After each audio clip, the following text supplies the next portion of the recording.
Ya, selamat malam semuanya. Selamat malam, Lause. Selamat malam semuanya. Selamat malam. Amitofo, Suhu. Sehat-sehat, Suhu. Amitofo. Semoga sehat selalu. Iya, sama Dengan semuanya. ada sakit di antara kita. Betul. Ya, hari ini saya yang akan membawakan acaranya, Suhu, sebagai pembukanya Wah, sekaligus. kemana anak kita? Nah, kita yang satu itu lagi sembunyi. Oh, lagi sembunyi. Iya. Iya, Ya, baik, Lause. jadi kita ini mau membicarakan Kita mengenai lanjutkan. ekspresi itu, Pak. Ya, Iya, yang kita lanjutannya. lanjutkan slide yang kemarin. Lause, boleh ditampilin? Ya, siap. Saya tampilkan slide-nya, saya bacain. Karena kalau enggak, terlalu kecil. Jadi kalau enggak dibacain, susah. Ini adalah salah satu dari karangan yang diambil dari buku Suhu Nengsyu yang judulnya adalah Rahasia Kehidupan. Nah, ini bagi yang dicuplikan tulisan ini mengenai ekspresi jiwa. Ekspresi jiwa. Tertawa, senyum, marah, jengkel, cemberut, kesakitan, menangis. Semua adalah ekspresi dari emosi, baik yang positif maupun yang negatif. Tentunya muncul dari bentuk-bentuk pikiran dan bermain dalam perasaan. Lalu disimpan dalam gudang kesadaran. Distempel dengan like dan dislike. Tentunya bagi diri sendiri tidak masalah. Ekspresi itu adalah spontan adanya. Muncul dengan apa adanya. Akan menjadi Ya, masalah. sampai sini dulu, Oh, Lause. oke. Baik. Cukup. Ya, oke. Nah, terima kasih Lause sudah membacakan baik banget ya. Oke. Jadi kita akan melihat satu persatu dulu dari apa yang saya tulis di sini. Kenapa pada waktu itu bisa menulis tentang ekspresi? Jadi banyak orang waktu saya ikut lomba pidato di Taiwan, itu kan yang lainnya peserta-peserta lain itu pada lomba ya, pada pidato. Tapi hening, tenang gitu. Dan kemudian terus karena mereka kan banyak kan orang Taiwan atau orang Singapura yang bahasa Mandarinnya bagus banget. Jadi ceramahnya itu paling dinilai daripada isinya. Jadi isinya ya. Nah, tapi dari semua itu mereka biasa aja. Nah, terus saya berpikir, apa caranya supaya kita bisa ya setidaknya mendapat satu piala lah ya di dalam perlombaan ini. Ketika kita melihat orang lain tampil, wah bagus-bagus banget, mana Mandarinnya udah bagus, isinya berbobot. Tapi ada satu yang kurang Laos, Piaucing, ya ekspresinya nggak dapet. Dan pendengarnya semuanya cuma diem aja begini, tidak ada sesuatu yang greget gitu. Dan mungkin hal ini mereka bisa jadi hal yang bermanfaat, tapi kayaknya tidak akan berkesan. Nah, jadi waktu itu saya mencoba, nggak apa-apa lah, kalah lah gitu ya. Yang penting kan kita Waikoran ya, ngomong Mandarinnya pas-pas. Jadinya Mandarin saya masuk Mandarin dari panggung Tangerang mah. itu udah Ya, Mandarin Tangerang. lidahnya si. Adanya lagu ya, cici gitu ya. Nah, terus akhirnya ketika masuk saya tampil beda. Wah, kita masuk ikut lomba. Dulu masih belum jadi biksu, tapi masih calon, masuk baru calon, masih umat gitu ya. Nah, terus begitu masuk saya mulai deh. Halo everyone, ni Auma. Wes semua hantu orang puk sina gitu kan. Jadi kita mulai satu. Wah, wes semua nih men pula nah gitu. Pada kaget kan digituin. Karena yang lainnya cuma diam aja, terus ceramah gini-gini data. Terus saya dari masuk udah bikin heboh sampai satu gedung itu rame gitu. Muncul ekspresif semua. Terus dan kemudian pada ketawa, seru. Terus saya ngomong panjang lebar dulu pendahuluan. Terus bilang,我知道你们一听听不懂哦，我说什么gitu. Ada ketawa lagi gitu kan. Karena setengah teorinya kan nggak benar ya, pede aja lagi pede. Jadi dari sini kita lihat ya, ternyata menang kalah nggak ada masalah, tetapi bisa membuat orang bahagia atau menghibur orang bahagia dari hanya ekspresi aja, itu udah karma baik kan, betul ya? Itu Betul. udah jadi pungte. Nah, karena kita bicara tentang taute, taute adalah jalan, cara untuk memperoleh satu teheng, tesing kebaikan kita atau kemuliaan kita. Nah, ketika kita bisa menghibur orang dengan cara yang pas mungkin dan orang itu bahagia, nah dari situ saya belajar. Mesut Piaucing. Nah, jadi Piaucing atau ekspresi ini penting. Dari situ saya nulis tentang ekspresi. Kalau seorang itu datar, ekspresinya biasa aja, datar. Orang ini nebak-nebak. Ini lagi masalah atau lagi gimana, galau atau dilema gitu ya. Tapi kalau seorang itu ada senyum, ada bahagia, oh udah disambut senyum dulu, betul? Tuh pada senyum-senyum sendiri tuh. Apa kabar Sis Yuni? Happy semua, semoga keluarganya bahagia, semua sehat ya. Nah Ibu Nelly, wah banyak tuh pada senyum-senyum kan. Padahal kita mah cuma nyapa, tapi mereka yang disapa langsung tuing tuing tuing tuing berbunga-bunga. Ini adalah ekspresi. Jadi belum ngomong dari muka aja, mimik orang udah langsung menerima signal. Jadi signal. Dan kita bisa melihat orang-orang juga, misalnya kita di mall, atau kita di pasar, atau di food court. Kita analisa, saya dari dulu senang analisa orang. Jadi ada orang jalan, ini orang sepasang istri, suami istri, oh kayaknya lagi berantem. Mukanya tegang, terus kemudian duduknya jauh-jauhan, terus ada sesuatu yang berkerut, ini pasti lagi ribut. Terus ada anak kecil yang damai banget, senang main-main, tiba-tiba nangis. Dari happy, tiba-tiba nangis. Terus ada lagi yang lain, kita lihat lagi ekspresinya, wah banyak banget. Ternyata manusia itu mengeluarkan banyak ekspresi. Dan ternyata ini juga satu ilmu. Barusan saya sebenarnya mau puterin cuma panjang ya, setengah jam. Ekspresi kita, termasuk Piaucing, perasaan, kan kancing itu perasaan. Ya, terus Piaucing, perasaan yang keluar, yang terwujud. Ternyata bisa merubah DNA, Laus. Nah, DNA kita bisa berubah dari ekspresif, dari orang yang bisa memunculkan perasaan dengan baik dan tepat. DNA itu ternyata bisa berubah. Wah, baru tahu saya, Cil. Nah, berubah lebih baik atau lebih buruk? Nah, itu kan bisa lebih baik. Karena kalau misalnya seseorang yang ekspresifnya sedih terus, DNA dia akan berubah menjadi gampang kena penyakit. Dan ada jarak yang lenggang-lenggang gitu katanya. Jadi orang yang sedih, takut, cemas, ternyata DNA-nya akan berubah ke arah yang destruktif. DNA kita kan sebenarnya netral ya, tetapi kalau dia kurang begitu bagus, dia akan jadi ada celah untuk ditempelin virus, ditempelin yang lain, dan segala macam.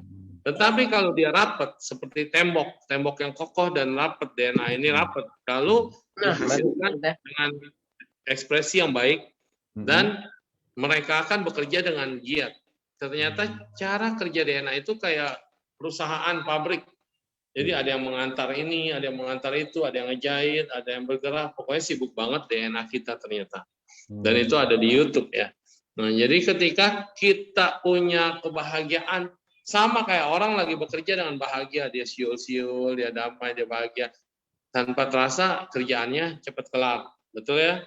Dan kemudian gampang gitu, dia nggak akan permasalahkan. Tapi kalau orang udah bersungut-sungut, kesel, apalagi dia gampang emosi, marah, kerjaan dia akhirnya terbengkalai. Ternyata cara kerja DNA, takut juga. Sekarang takut. Banyak loh, ya takut. Iya betul, betul. Jadi itu berpengaruh banget terhadap DNA. Nah, kita kan pengen orang lain bahagia, kita pengen orang lain bagus. Apalagi sekarang pandemi, waduh, hitungan hari bisa berubah loh, hitungan jam aja bisa berubah. Tadi baru dilihatin hasil ronsen orang yang terkena COVID. 13 jam sebelumnya paru-parunya masih bagus. 13 jam kemudian udah tertutup kabut putih dan menyebabkan dia bisa sesak napas. Cepat sekali. Jadi kalau kita berkata, wah ini dieksplor kemana-mana, nanti orang akan ketakutan, kecemasan. Bahkan dalam hitungan jam bisa meninggal mendadak begitu melihat hasil ini ya. Tapi kalau kita menanggapinya, oh ya sudahlah, kita tahu bahwa kehidupan itu ada awal, dan kemudian ada akhir. Dan kalau buat orang-orang yang beriman, orang-orang yang baik, orang-orang yang mengerti bahwa kelahiran itu bukan hanya satu kali, kehidupan ini ya proses. Jadi artinya kita harus bersyukur, seandainya kita harus lewat sekarang pun, dalam kondisi sekarang, ya kita ingat ya, kita harus menerima. Jangan melekati, tapi kita harus bisa melepas dan menerima dengan hati yang bahagia. Ingat bahagia. Dan waktu mau meninggal pun ingat ketawa, senyum. Makanya tadi saya bercanda sama Lause. Kita mendingan puterin film-film yang lucu, film-film yang seru, film-film yang bisa bikin orang happy supaya insoman di rumah cepat sembuh. Yang di ICU juga kalau dia masih bisa nonton, dia bisa ketawa. At least detik-detik terakhirnya dia tidak dalam keadaan depresi atau dalam keadaan sedih. Nah itu sangat bermanfaat sekali karena Piaucing itu adalah berhubungan dengan kancing atau perasaan. Nah, jadi perasaan itu ada dibagi menjadi 3 sebetulnya. Perasaan netral, itu berada di tengah, seimbang. Yang di sebelah kanan adalah happiness, yang di sebelah kiri adalah sadness, kesedihan dan kebahagiaan. Jadi perasaan itu selalu ada 3. Pada saat kita happy, bahagia, kita bisa merasakan damai banget semuanya, tenang, dan kita bisa berpikir dengan jernih. Karena kebahagiaan itu akan membawa kita menjadi hormon endorfin ya. Hormon endorfin akan keluar menjadi lebih rileks, At least orang yang bahagia, dia akan lebih rileks dan tidak tegang. Sedangkan sebaliknya, kesedihan, ketakutan, kecemasan, ini akan menyebabkan dia mengeluarkan racun. Karena ada penolakan dalam tubuhnya, terus ada ketidaknyamanan, ada ketidakpuasan, ada ketidakbahagiaan, menyebabkan imun tubuh akan jadi drop, ya, dia akan jadi sedih. Dan disinilah kita butuh keseimbangan. Keseimbangan itu didapatkan dengan meditasi tentunya. Nah, ketika kita seimbang, nah di sini kita berada di tengah. Kita boleh merasakan bahagia, ambil bahagianya, tetapi jangan terlampau ikut ke dalam kesedihan. Apa hubungannya sama ekspresi? Ketika seseorang dalam keadaan yang cemas, perhatikan, cemas, takut, wajahnya putih, pucat. Betul ya? Wajahnya pucat, tidak ada darah naik ke atas, karena dia dalam keadaan drop. Makanya disebut drop. Drop itu artinya tekanan darah itu turun. Nah, untuk membangkitkan dia punya kebahagiaan dengan cinta, dengan seru, ketawa, lelucon, humor, maka dia akan terpompa lagi sehingga dia tidak jadi drop. Mukanya kembali akan ada cahaya, mukanya akan ada warna, memulai memerah. Orang yang emosi juga sama, orang yang marah itu dia tekanannya naik. Sebenarnya dia lagi drop, lagi up dia waktu dia dipompa itu. Dia emosi, marah, mukanya merah. Tetapi energinya terlalu besar. Pompanya terlalu kencang. Sehingga menyebabkan kadang-kadang pembuluh darah kita yang tidak kuat, itu sama seperti selang, tiba-tiba jadi tegang dia. Dan kemudian bisa gas dan bisa pecah. Ini yang terjadi dengan orang-orang yang emosi tinggi dalam keadaan sakit. Apalagi kalau dia minum obat. Nah, jadi kering dia punya pembuluh darahnya, regas, dan bisa menyebabkan pecah. Nah, jadi kita harus bisa melihat ekspresi itu, ya ada lihat ekspresi orang sedih. Orang meninggal pun ada ekspresinya loh, waktu mau meninggal. Kita lihat orang meninggal, ada yang meninggalnya dia nggak sekute itu, nggak rela ya, nggak rela. Oh, ya? Yang nggak rela dia meninggalnya bisa melotot, terus kemudian dia bisa nggak damai. Ada yang meninggalnya merem, ada yang meninggalnya senyum, ada yang meninggalnya cantik, ada yang meninggalnya jelek. Ternyata kalau kita kan kami para biksu itu sering tutup peti mayat orang dulu ya sebelum pandemi. Nah jadinya di situ kita bisa lihat kadang-kadang waktu kita doain. Ih, cakep banget. Ah, semoga bahagia. Nah, kalau yang mukanya udah cantik, mukanya udah bagus, itu mah enak kita doainnya. Bilang, ih, sudah sempurna ya, tugasmu sudah bagus di dunia, udah jadi orang baik, sekarang saatnya melanjutkan perjalanan. Itu dari ekspresi loh, ekspresi orang meninggal. Kita ngomong gitu, tiba-tiba kayak berasa dia senyum. Ya berasa ya, feeling. Atau senyum beneran apa enggak. Tapi memang dia lagi senyum gitu. Terus kita bisa merasakan ada kadang-kadang ketika sudah didoakan, terus kita lihat lagi mayatnya, bisa berubah loh. Bisa berubah. Ada yang kadang-kadang bisa memerah, ada yang benar-benar senyumnya jadi naik, ada yang lebih kayaknya lebih ikhlas gitu. Nah, itu mayat aja bisa berekspresi. Nah, ada juga yang ketakutan, yang matanya nggak bisa ditutup, atau mulutnya nggak bisa ditutup. Kita ngomongin, kita bisikin, kita bantu, relakan ya semua. Jangan tegang lagi, jangan takut lagi, segalanya sudah berakhir. Nah, terus kemudian bisa dia nutup. Aneh juga, tapi kalau di pandemi ini kan nggak bisa ya, karena semuanya diatur sama protokol kesehatan dan biasanya tidak diizinkan keluarga untuk melihat atau apa. Jadi kondisi pandemi ini bisa banyak banget pasien-pasien yang meninggal dengan tegang, stres, dan kalau susternya baik, kayak di Bandung waktu itu susternya baik banget, dia masih mau hubungin keluarganya dan ditanya mau didoain atau enggak gitu dari dalam ruang isolasi itu karena kondisinya lagi turun. Jadi dia susternya perhatiin terus kalau udah mulai drop dihubungin keluarganya mau didoakan atau tidak gitu. Nah, ini adalah satu hal yang positif ya. Kenapa? Karena mendukung seseorang yang mau melanjutkan perjalanan selanjutnya dengan sesuatu yang positif, dengan ekspresi jiwa yang baik dan kita menanamkan kebahagiaan dan ketenangan dalam dirinya. Sehingga begitu pun harus jalan, dia sudah siap dan dia sudah bahagia. Nah, itu penting. Disinilah kita menanamkan. Tetapi yang paling penting dari semua itu adalah, itu kan kondisi dari luar dan dipaksakan. Yang paling penting adalah kita sendiri perancang bagi perjalanan hidup kita. Kita sendiri adalah yang merancang tentang blueprint kita sendiri. Jadi ketika kita ditanya, ada orang yang nggak bisa senyum. Susah, dia nggak bisa senyum. Nah, kalau kita pikirkan, dia hidupnya aja kayaknya nggak senyum aja tuh udah kayak berat banget. Apalagi kalau seandainya dia punya masalah. Apalagi kalau seandainya dia harus masuk ICU atau masuk rumah sakit. Pasti ini akan mengalami ketegangan intensitas yang sangat tinggi. Nah, jadi sebelum terjadi kenapa-napa, kita harus melihat anak-anak kita atau teman kita yang memang dia nggak bisa senyum. Gimana caranya pendekatan supaya dia bisa senyum dan bahagia? Nah, ini adalah kepekaan dari orang tua dan kita guru serta yang lainnya supaya anak ini mudah bisa senyum. Setidaknya nggak jadi kaku nanti kemudian.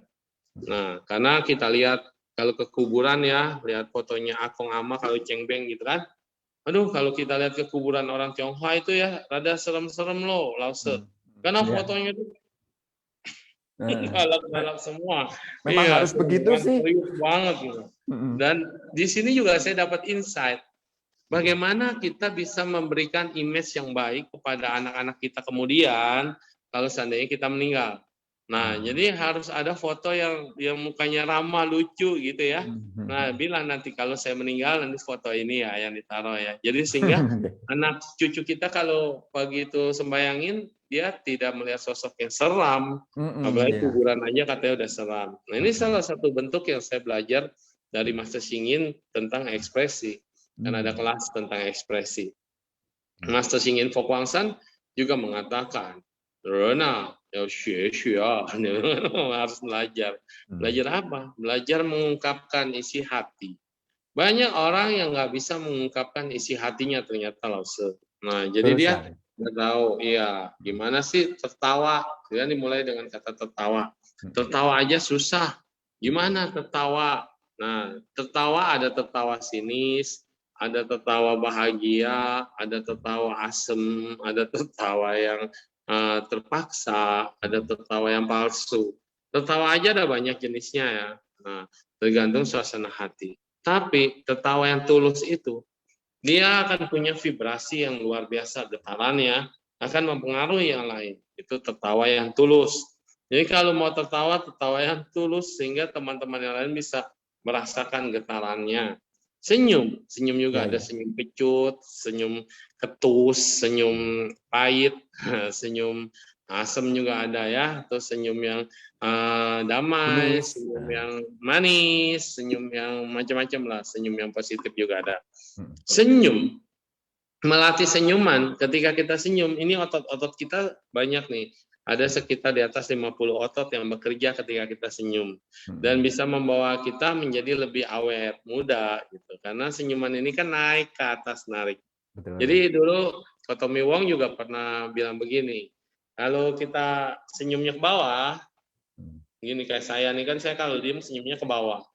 Ini kalau orang yang senyumnya ke bawah, itu seperti mangkok yang ketutup. Mangkok rezeki dia ketutup kalau senyumnya ke bawah. Tapi kalau senyumnya ke atas, senyumnya ini ramah, ini seperti mangkok yang terbuka. Dan ketika mangkok ini terbuka, mangkok terbuka gini kan, maka rezeki juga akan datang kepada dia. Tapi kalau mangkoknya ketutup, jadi senyumnya begini, apapun yang datang kepada dia, dia tidak bisa tampung. Nah, ini juga filosofi mengapa kita harus senyum dengan yang terbuka. Lalu kemudian marah. Marah nggak usah diajarin, dan marah juga nggak ada pelajarannya karena kita pada dasarnya sudah bisa untuk marah. Paling pintarlah kita untuk marah. Karena begitu ego tercongkel dikit, langsung marah. Terus juga jengkel, cemberut. Ini satu paket ya. Nah, semua yang negatif ini kita udah belajar dari kecil. Makanya yang anak-anak kecil ini diajarin untuk melihat ekspresi. Ketika bayi berekspresi, nangis, dia lagi resah dan gelisah. Ketika dia ketawa, gitu, dia belajar untuk memahami bahwa segala sesuatu itu menyenangkan. Ketika bayi itu senyum, dia senang. Nah, ketika dia tidur, bisa dilihat ekspresinya. Dari kecil kita udah belajar ekspresi sebetulnya di sini ya, dari bayi ya. Nah, kalau ada apa-apa tentang menangis, refleks. Sedih pasti nangis. Sedih pasti nangis. Tapi bagaimana keluar dari kesedihan? Ini yang perlu belajar. Jadi untuk membuat sesuatu yang negatif itu nggak usah belajar, udah otomatis pada bisa. Tapi membuat segala sesuatu dari negatif ke positif, udah ada teorinya, udah tahu apa manfaatnya, sudah tahu harus gimana, tetapi kenapa tidak bisa dilakukan? Karena membutuhkan effort yang sangat luar biasa, tekad yang luar biasa untuk menaklukkan diri kita sendiri. Kita udah tahu itu. Oh, kalau marah itu bikin darah tinggi, bikin emosi tidak bagus, jantung berdebar-debar. Udah tahu, tapi kenapa kita terus marah, gitu kan? Nah, karena susah menaklukkan kemarahan. Jadi ini harus belajar. Nah, semua adalah ekspresi dari emosi, baik yang positif maupun yang negatif. Jadi emosi itu positif dan negatif, dua-duanya adalah emosi. Ya. Emosi negatif destruktif, emosi positif membangun. Nah, tentunya munculnya dari mana? Dalam manusia di agama Buddha itu dibagi menjadi 5. Ini adalah badan, tubuh fisik, dan yang kedua adalah kancing atau perasaan atau kansou, perasaan. Terus yang ketiga adalah bentuk-bentuk pikiran. Nah, ini kita lagi berbicara tentang bentuk-bentuk pikiran. Rekayasa pikiran kita sangat dahsyat.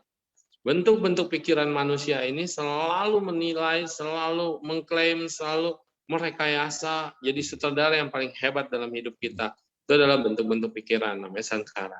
Lalu ada pencerapan. Pencerapan ini fungsinya seperti tombol merah di dalam kamera atau di dalam video recorder, tombol merah. Kalau itu dipencet, dia akan merekam. Makanya banyak kejadian-kejadian yang negatif, itu kita sengaja pencet, kita rekam. Sesuatu yang menyakitkan, sesuatu yang tidak menyenangkan, kata-kata yang sangat menyakitkan, itu kita rekam sampai kita tidak bisa lupa. Sedangkan sesuatu yang bahagia, karena saking bahagianya kita, sampai kita lupa mencet rekamannya, mencet tombol merahnya. Demikian juga kayak kita lagi live gitu ya, Lawson nih hari ini lupa mencet tombol merahnya, direkam. Lupa kan? Saking bahagianya. Oh, live ya, live. Yes.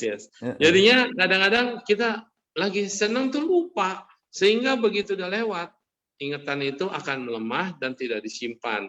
Mm-mm. Tapi kalau yang ditekan, dia akan di-save, disimpan di dalam mana? Disimpan dalam gudang kesadaran. Betul. Apa itu yang berpindah? Kalau kita bilang bahasa Buddhis yang berpindah adalah kesadaran. Bahasa lain dibilangnya yang berpindah adalah jiwa atau soul. Nah, jiwa ini adalah rekaman dalam setiap kelahiran. Jiwa ini akan terbawa dalam kelahiran selanjutnya. Jiwa ini akan diputar kembali ketika kita dalam persidangan. Persidangan ya baik dan buruk ya. Nah, biasanya kalau orang meninggal pasti dia akan memasuki proses persidangan.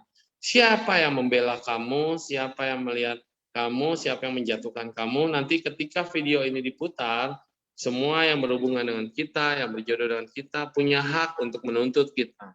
Nah, jadi rekamannya apa? Kalau kita sering memencet tombol merah untuk hal-hal yang tidak menyenangkan, hal-hal yang tidak baik, kita simpan seperti dendam, benci, kesel, dan segala macam.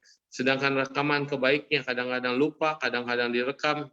Sehingga nanti yang diputar adalah yang sering kita kerjakan. Kalau kita sering marah-marah, ya itu yang keputar. Nah, itulah. Sehingga gudang kesadaran ini, dia tidak bisa bohong dan membohongi kita bahwa yang direkam adalah kenyataan. Lalu, di dalam kesadaran itu kan ada 8.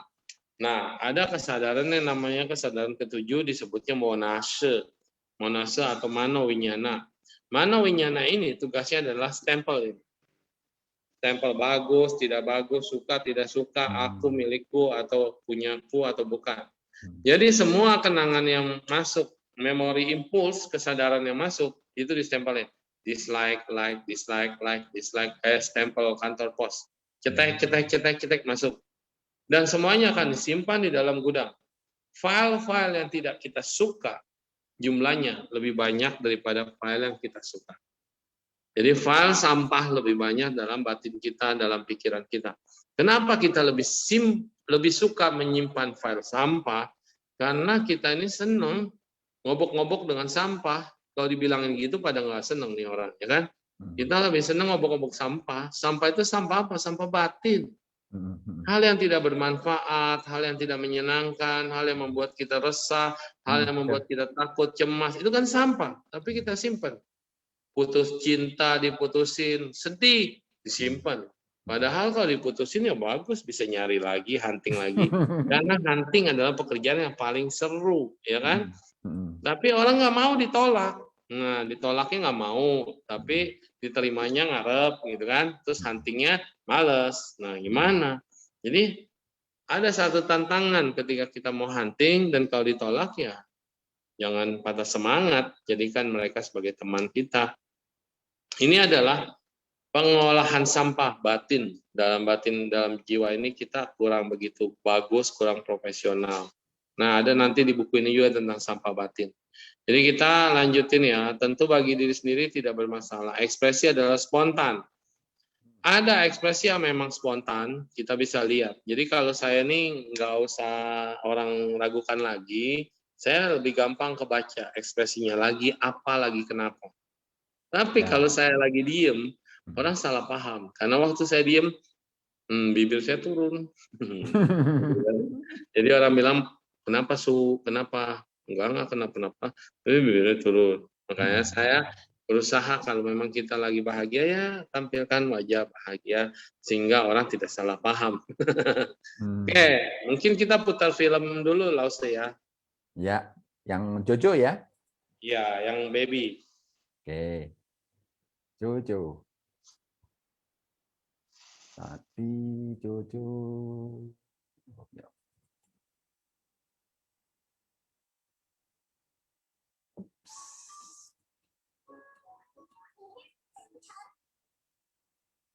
Nah, kita akan belajar bagaimana dari kecil itu kita sudah dimasukin input ke dalam sini. Seperti apa ekspresi itu. Nah. Ya, sudah tampak? Ya, Jojo. 被舅舅适龄期亲子共学。 Anak mulai belajar dari orang tuanya tentang ekspresi.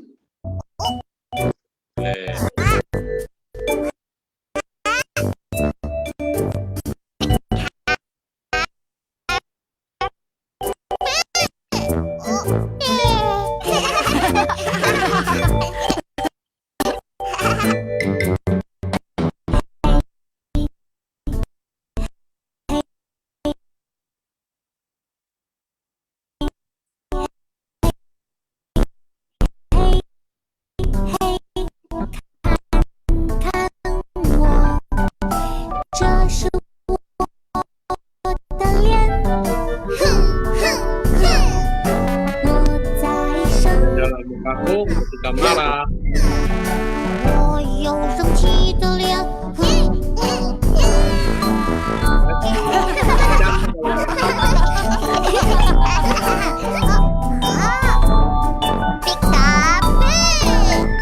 嘿嘿嘿嘿嘿，看看我，这是我的脸，哈哈哈，我好开心，哈哈哈，我有开心的脸，哈哈哈！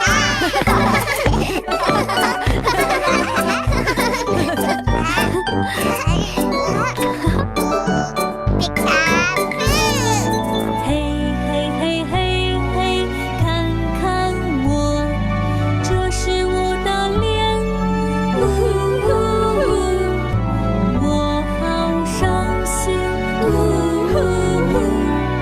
我有伤心的脸。皮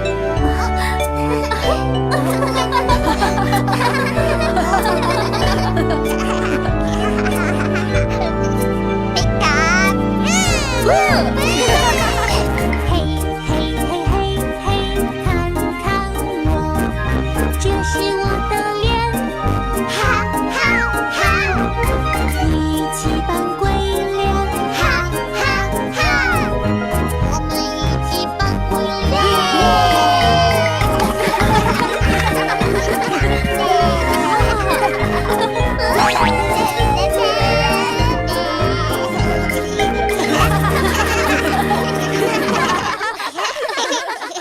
Oke, terima kasih langsung.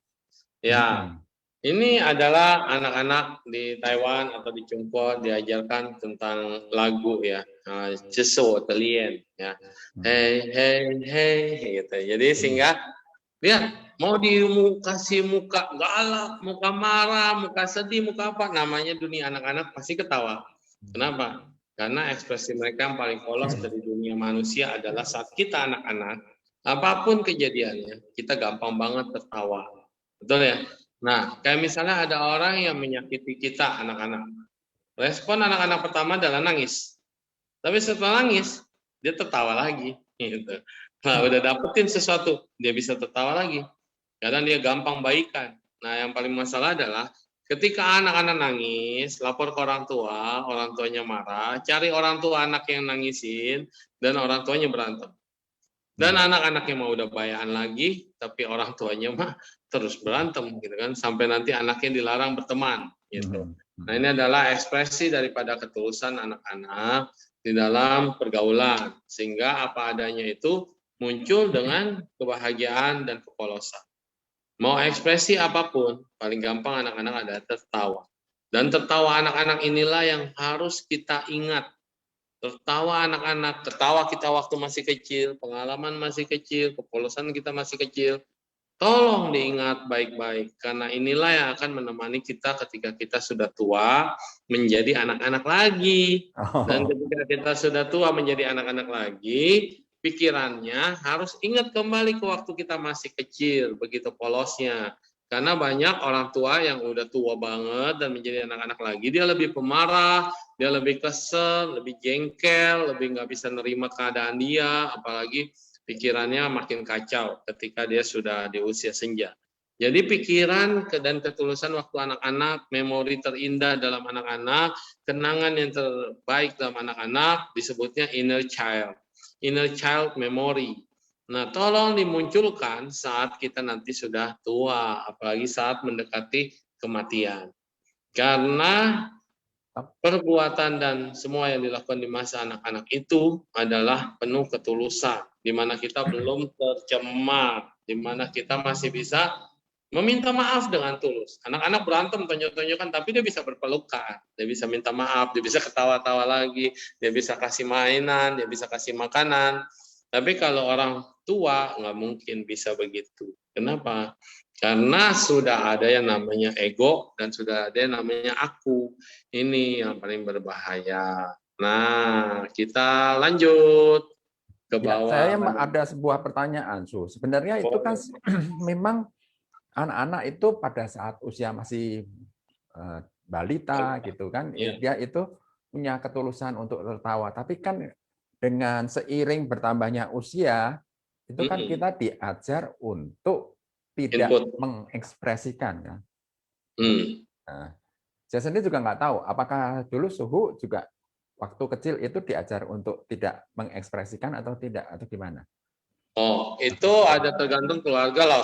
Ada kayak keluarga memang yang keluarga dia berderajat atau bermartabat, misalnya ya, segala sesuatu makan. Dia bilangnya sih etika. Ya, etika, estetika dalam hidup harus begini, cara jalan harus begini, cara makan harus begini. Jadi perasaan itu bukan perasaan yang inner, tapi perasaan yang terbentuk.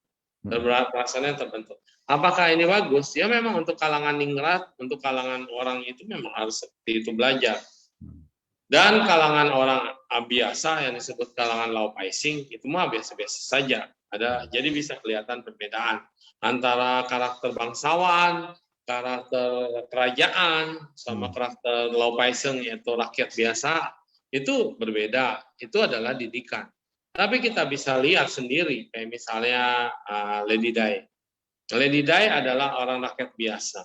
Lalu kemudian diangkat untuk masuk ke istana.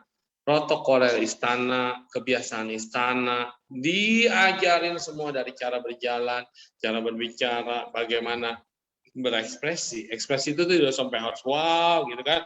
Dan orang udah tahu. Elegan. Tapi pertanyaannya, apakah dia bahagia? Nah ini pertanyaannya. Apakah dia bahagia? Dan ternyata dalam biografinya dia mengatakan sesungguhnya dia tidak pernah bahagia di dalam istana.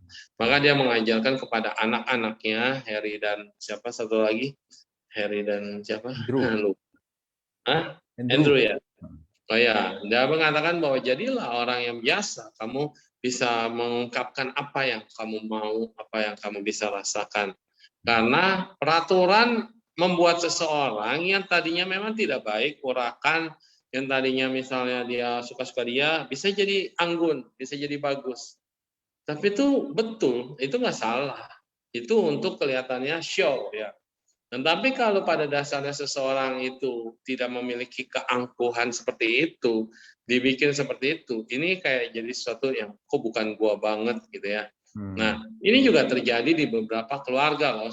Di keluarga yang sudah biasa ada aturannya. Kamu kalau ketawa nggak boleh kelihatan gigi. Kamu kalau ketawa nggak boleh begini, nggak boleh begitu. Termasuk peraturan biku juga sebenarnya ada beberapa yang harus begini, begini. Dan akibatnya kaku. Dan kekakuan ini, kalau memang kita sifat dan karakternya bisa seperti itu, no problem, dia enjoy aja. Keluarga bangsawan banyak kok yang enjoy aja. Tapi kalau kitanya dilahirkan dengan sanguistik, dengan tipe yang ceria, dengan tipe yang bisa ada apa-apa langsung kelihatan ekspresif banget gitu. Tiba-tiba ditekan, diatur dengan sedemikian rupa. Mungkin dia bisa ngikutin, tetapi lama-lama karakter baru dia akan terbentuk. Nah, itu ada yang belain.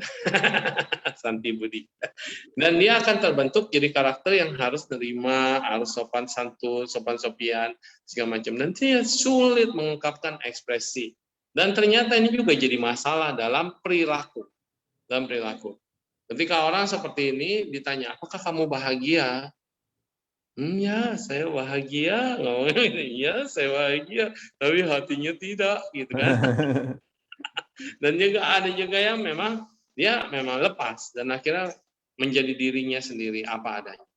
Jadi kadang-kadang pendidikan itu kita harus tahu langsung pembentukan karakter dari yang liar menjadi lebih tenang, menjadi lebih anggun. Ini adalah bagus, mengubah yang negatif menjadi positif. Tetapi yang orang lupa adalah kebahagiaan inner beauty atau inner expression ya, itu adalah murni gitu. Ketika digiring ke menjadi sesuatu yang kaku, dia akan berontak.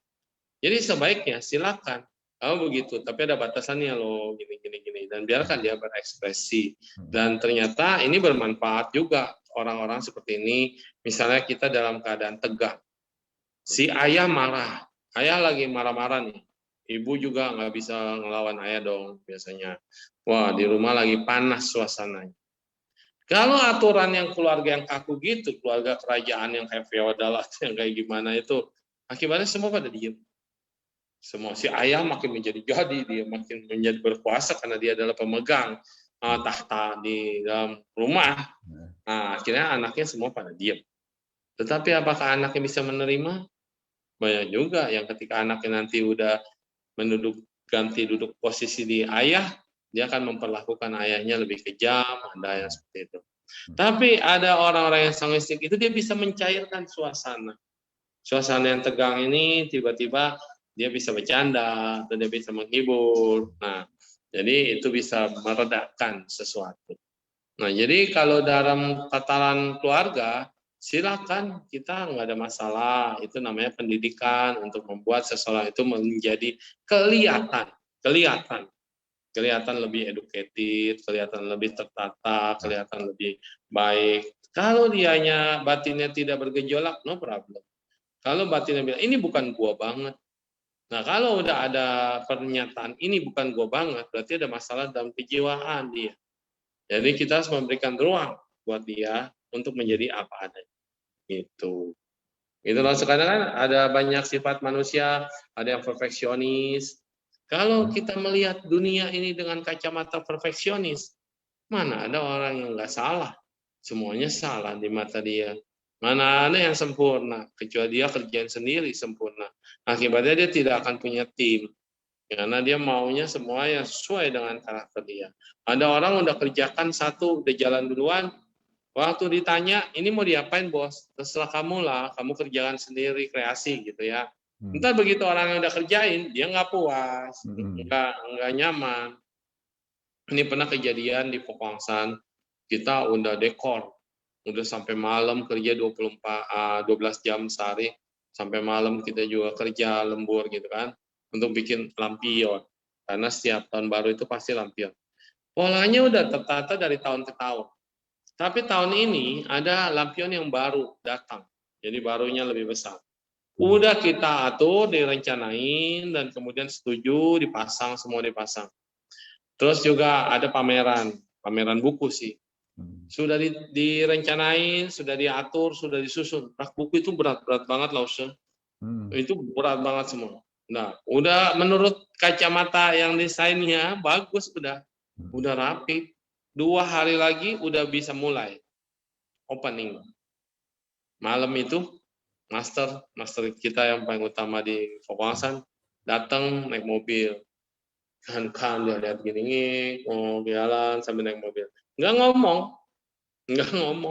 Dia cuma lihat gitu, sampai masuk ke ruang library yang tadinya aula jadi dibikin ruang pameran. Dia hanya jalan dari ujung ke ujung dan kemudian nggak ngomong. Selesai. Sampai di kantor dia bilang apa? Rubah. Satu kata doang. Rubah. Malam itu semua panik, telepon. Ini harus diganti, ini harus gini, harus gini. Ditanya lagi, rubahnya bagaimana? Kalau ruang pameran flow-nya nggak smooth.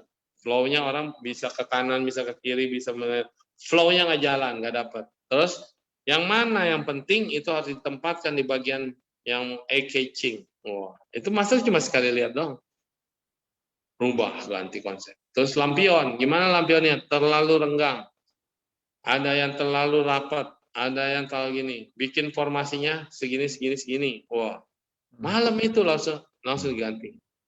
Pada dasarnya manusia itu kan nggak siap menerima perubahan ya, apalagi menerima kritikan. Ya. Kalau pada dasarnya kita bilang udah bagus, kita udah kerja seharian, tiba-tiba disuruh hancurin dalam satu malam itu. Yang kejadian adalah apaan sih ini, disuruh mulai capek-capek, kita udah ngeluh yang ada, terus marah kita, ekspresi ini pasti tidak, nggak kebayang, semua teman-teman langsung bilang, wah lu bongkar, kesel ya semuanya ya. Terus Lausenya cuma bilang apa? Seorang master melihat sesuatu berbeda dengan kacamata kita. Pasti ada yang terbaik yang sudah dia lihat. Karena kita mampu melihatnya cuma segini, tapi master mungkin melihatnya lebih jauh lagi. Nah, udah, itu unway. Unway apa ya? Hiburan buat kita, bongkar semua dengan keluh kesah, dengan kesel dan gini. Semua malam-malam sampai 2 hari kan waktunya. Dan bayangin buku yang berat banget itu harus dipindahin, kita semua nancung, cowok-cowok yang kerja itu paling cuma dulu zaman saya itu nggak lebih dari 60 orang. Bagi tugas, ada yang beresin lampion, ada yang beresin semuanya. Master ngomong satu kata, berubah semua hidup kita. Gawat men, katanya kita. Satu kata, nah, berubah semua. Akhirnya udah dirubah semua. Wah, sungut-sungut pasti ada. Tapi setelah berubah, benar memang mata seseorang yang hebat itu, dia pandangannya jauh. Dan ketika kita ada lihat hasil kerja kita setelah dirubah, wih, jadi lebih bagus ya. Wah, keren ya. Terus hasil pamerannya juga flow-nya bagus banget.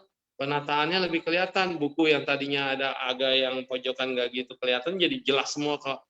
Kepapar semua kelihatan. Nah, sia-sia nggak kira-kira kalau udah lihat hasilnya itu? Bahagia. Waduh, udah nggak sia-sia kita bongkar. Tapi kan keselnya kenapa nggak ngomong dari awal kayak gitu ya. Nah, pasti nggak dari awal. Kan inilah Zen. Ini adalah Zen. Itu adalah Zen. Iya. Di Zen itu benar dipukul, salah juga dipukul. Pokoknya akhirnya kalau supaya nggak dipukul, terserah deh mau pukul-pukul aja. Dan ada lagi di Tibetan Buddhism itu bikin mandala loh. Bikin mandala tau kan, kayak lukisan atau apa, dia dari pasir dan kemudian dengan pakai tangan loh. Ada yang pakai tangan, ada yang pakai alat tajam itu. Nah, dia konsentrasi. Bikinnya itu pakai mantra. Dan kemudian pakai hati, terus konsentrasi, baca doa semuanya, sampai jadi mandala yang indah. Nanti terakhir gurunya itu cuma lihat doang, cuma dilihat. Ini semua udah doa, iya. Sudah sadhana, sudah, iya. Tangan dia satu ini cuma ngapusin pasir semua yang ada di situ. Diaduk jadi satu, masukin ke dalam botol. Bikinnya 3 bulan dengan hati-hati, dengan tenang. Dan guru datang, ketika dia sudah lihat hasilnya cuma untuk dihancurkan. Itu yang namanya ego. Ya, itu sebenarnya kan pelatihan juga sebetulnya kan. Bahwa memang segala sesuatu yang kita kerjakan ini ya akhirnya akan acak-acakan itu. Iya.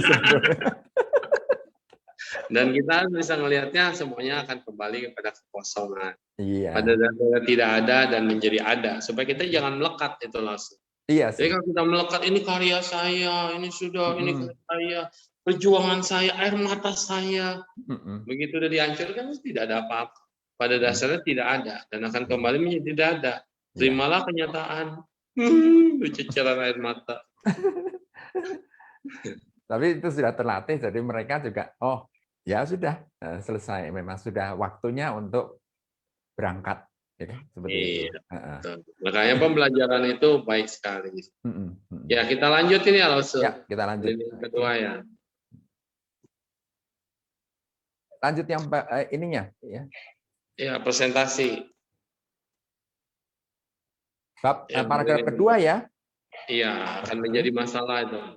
Akan menjadi masalah saat berhubungan dengan orang lain atau menjadikan orang lain sebagai saluran pembuangan emosi negatif, atau memang sedang ribut dengan orang lain. Sepertinya perang dunia akan terjadi kembali. Sebaliknya, bila memancarkan semua emosi positif kepada orang di sekitar kita dengan senyum dan tawa yang tulus, maka hasilnya adalah semua orang akan terkena radiasi cinta dan kasih sayang yang universal. Semestinya, bumi akan terasa semakin sejuk karena semua terasa begitu bahagia. Mau bahagia atau tidak, itu hak pribadi kita. Tetapi yang negatif cukup dirasakan diri sendiri. Yang positif, kita saling berbagi. Dengan berbagi hal-hal yang positif, maka perlahan kesedihan kita akan berkurang. Karena radiasi kebahagiaan sesungguhnya mampu meluluhkan kesedihan. Oke, terima kasih Lause. Wah, kayak yang di cerita Ijan ya. Iya, betul. Nah, jadi waktu saya nulis itu dulu ya, Ini benar-benar terinspirasi banyak banget dalam keseharian itu di Foshe, di Buddhist College.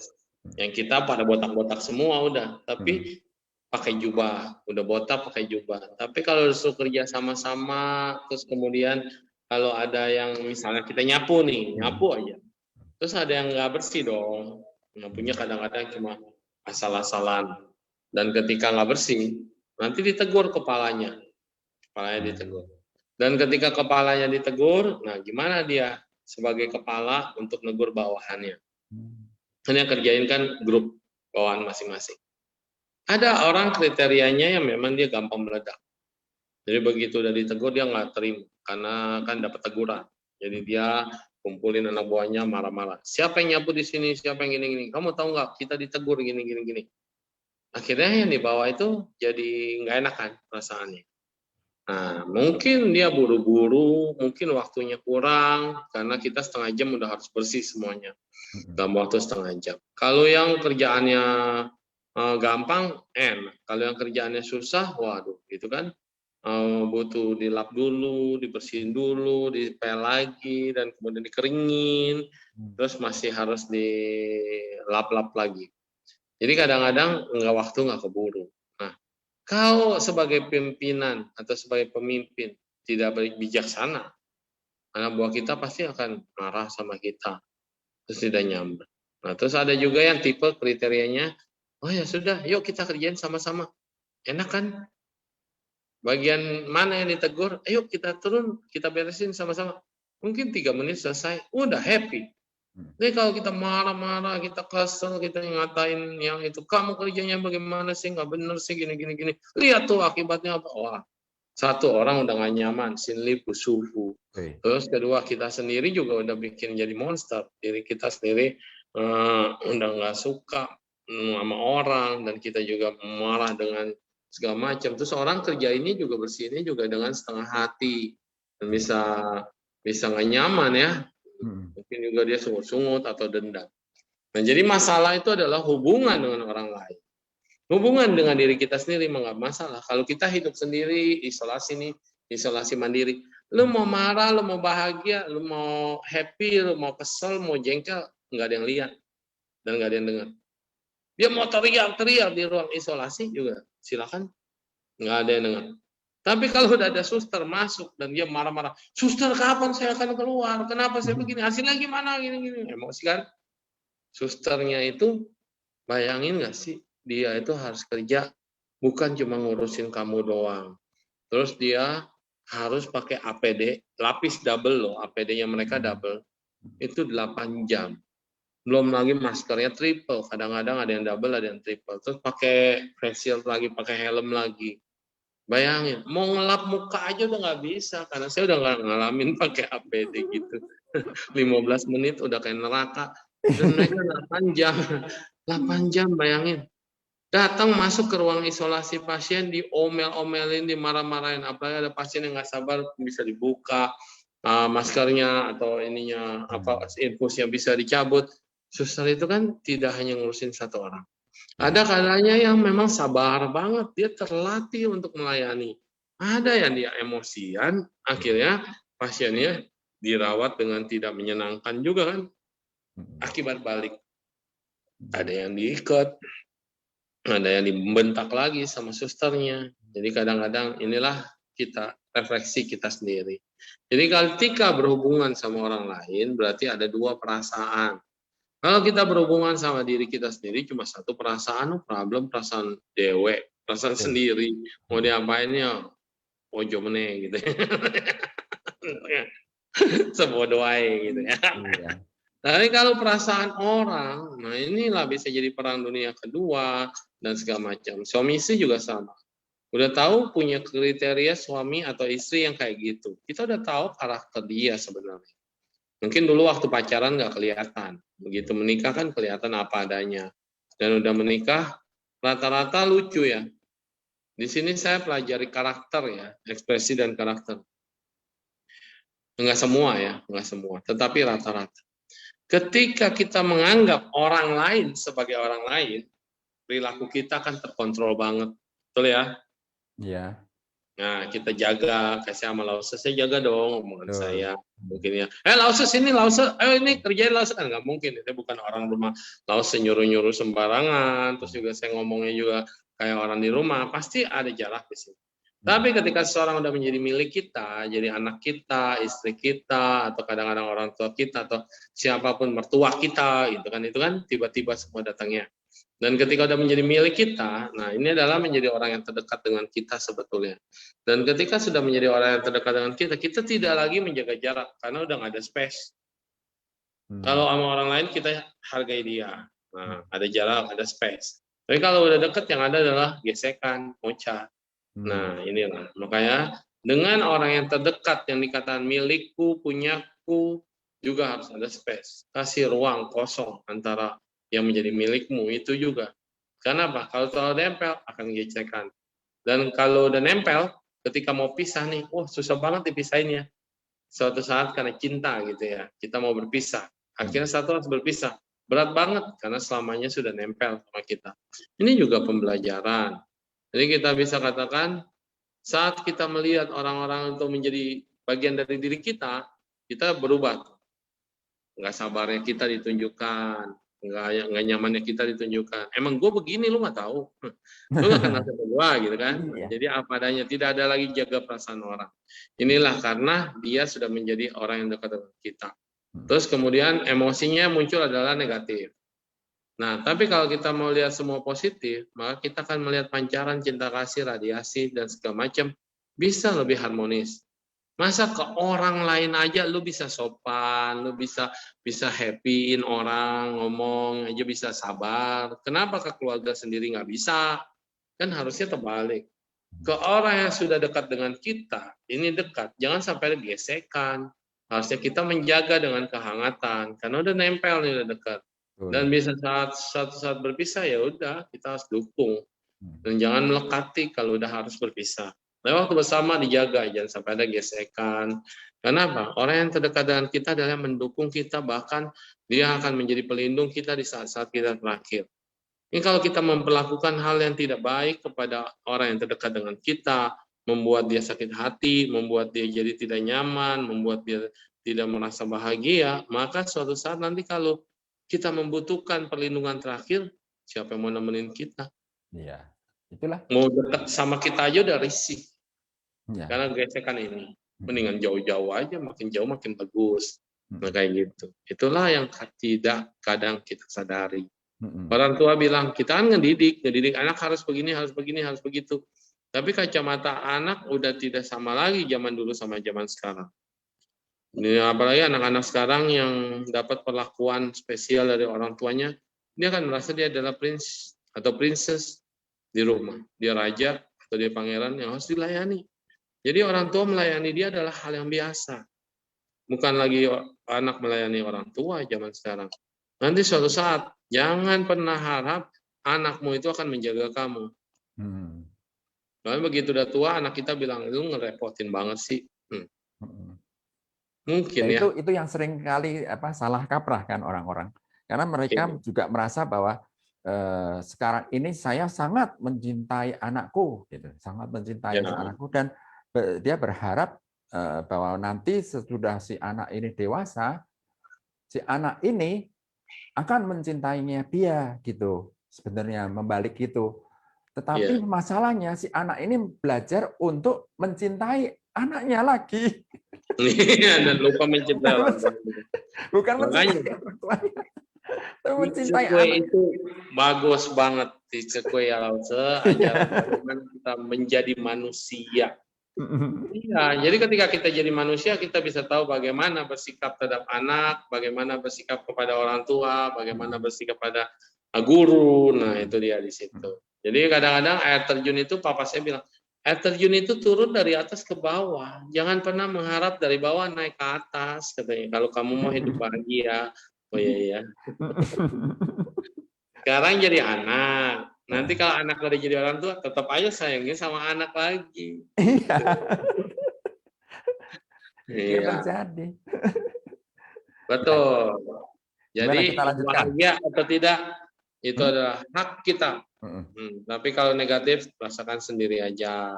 Kalau positif, ya jangan positif COVID ya dibagi-bagi. Ya itu adalah Positifnya adalah pikiran virus pikiran yang kita Nah, nggak boleh bagi-bagi. Nah, seperti yang virusnya nanti aja lah, kita mau sembuh. ya kan masalah virus pikiran. Ini adalah sebuah karyanya Suhu Nengsiu loh, virus pikiran. Virus pikiran. Oh. Pikiran itu dahsyat dan memang luar biasa. Begitu kebencian bersarang di dalamnya, susah dibuangnya atau tidak dipikirkan. Kebencian itu menyita banyak memori dalam gudang pikiran kita. Seperti virus komputer yang selalu menjelajahi sisi pikiran kita, mencemari sisi ruang batin kita, sampai suatu saat siap meledak dan menjadi suatu kekuatan yang dahsyat. Baru kita semua kebingungan menghadapinya. Ya, silakan Su. Aduh, akhirnya kita masuk ke virus juga nih ya. Nah, orang udah sibuk sama virus COVID. Kita udah pusing dengan virus COVID. Kenapa? Virus itu sesuatu yang tidak bisa dilihat. Kecil sekali masuknya. Dan masuk dari manapun kita tidak tahu. Ada masuk dari tangan, ada yang bilang masuk dari hidung, ada yang masuk dari telinga, dari mata. Pokoknya dari lubang panca indera kita, virus itu bisa masuk. Dan ketika dia masuk dan bercokol, dia bisa bereproduksi. Padahal virus bukan makhluk ya, bukan makhluk hidup. Jadi virus itu berkembang biak. Kalau amuba membelah diri, kalau virus itu bisa merefleksikan diri, dia menjadi banyak, multiply jadi banyak. Dan kita lihat virus ganas, virus berbahaya, virus komputer. Coba bayangkan, kita cuma klik doang, salah klik, ternyata program virus bekerja, langsung masuk kita dalam virus. Nah, ketika sudah tercemar, hanya gara-gara ngeklik doang, kita sudah tercemar, lalu kemudian dibutuhkan antivirus. Dan yang lucunya, kenyataan membuktikan bahwa pembuat antivirus adalah dia yang bikin virusnya sendiri. Artinya pembuat virus, dia akan menjual antivirusnya. Gitu ya. Jadi ini artinya virus ini siapa yang bikin? Ya kita sendiri. Terus yang bisa melawan virus siapa? Ya kita sendiri. Gitu. Nah, jadinya sebenarnya ada yang negatif, pasti ada yang positif. Ada yang bisa membantu kita, pasti ada yang bisa menghancurkan kita. Ada yang bisa menghancurkan kita, pasti ada yang bisa membantu kita juga. Itu adalah simbiosis yang saling bergantungan. Dan setiap virus itu ada punya sifat karakter destruktif, atau yang bisa kita bilang kalau virusnya adalah sifat, karakter yang destruktif adalah kebencian. Kebencian bersarang di setiap virus. Jadi ketika pikiran kita sudah tercemar oleh virus, berarti tercemar oleh kebencian. Dan dia akan berkembang biak menjadi suatu kebencian. Makanya lihat, orang yang banyak membenci, itu lebih gampang untuk dibohongin, lebih gampang untuk digiring dalam opini, lebih gampang untuk dia suruh menghancurkan, lebih gampang untuk diajak sesuatu yang negatif. Kenapa? Karena kebencian itu udah nggak pakai pikir, kebencian itu udah nggak pakai analisa, kebencian itu udah nggak pakai otak yang dingin, cukup dikomporin meledak langsung, kebencian itu akan menghancurkan. Nah, kenapa kita ini harus melatih untuk tidak membenci?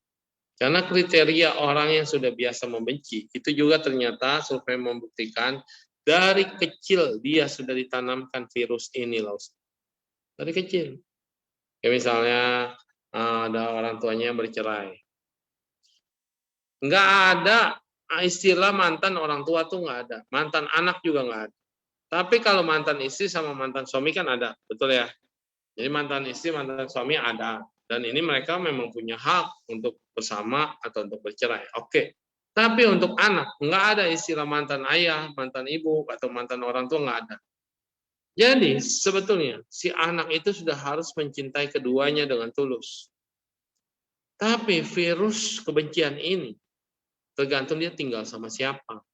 Kalau dia tinggal sama papanya, maka papanya menanamkan, mamamu begini, mama begini, jangan lama-lama sama mama, virus dimasukin. Begitu dia tinggal sama mamanya, virus tentang papanya, kebencian tentang papanya dimacam. Masalah orang tua ini masalah berdua loh, perasaan mereka berdua. Tapi ditanamkan kepada si anak dan akhirnya terbawa kesadaran ini menjadi kebencian terhadap salah satunya, pasangan dari salah satunya. Belum lagi virus ini akan berkembang biak. Dan ketika berkembang biak, nanti ketika dia akan menikah, dia mengingat semua bibit-bibit yang sudah ditanam ini, dan juga virus ini akan merusak rumah tangga dia juga. Ini akan membandingkan. Bapak gue begini, kok lu jadi suami begini? Suami gue begini. Lu harus lihat dong, mama gue dulu begini, gini. Kenapa begini banyak? Jadi ternyata disadari atau tidak disadari, virus lebih banyak daripada antivirusnya. Nah, kebencian menyita banyak dalam gudang pikiran kita. Selalu virus komputer menjelajahi sisi pikiran, mencemari ruang batin kita. Sampai suatu saat siap meledak. Meledak itu ya akhirnya jadi kita bisa jadi depresi, bisa jadi kacau, bisa jadi tidak nyaman, bisa jadi anak yang broken home. Ini adalah semua virus. Penyebabnya siapa? Ternyata anak yang rusak itu. Ya, peranan orang tua. Karena virus yang dimasukkan ini adalah virus kebencian. Belum lagi kalau kita di politik, belum lagi kita kalau di agama.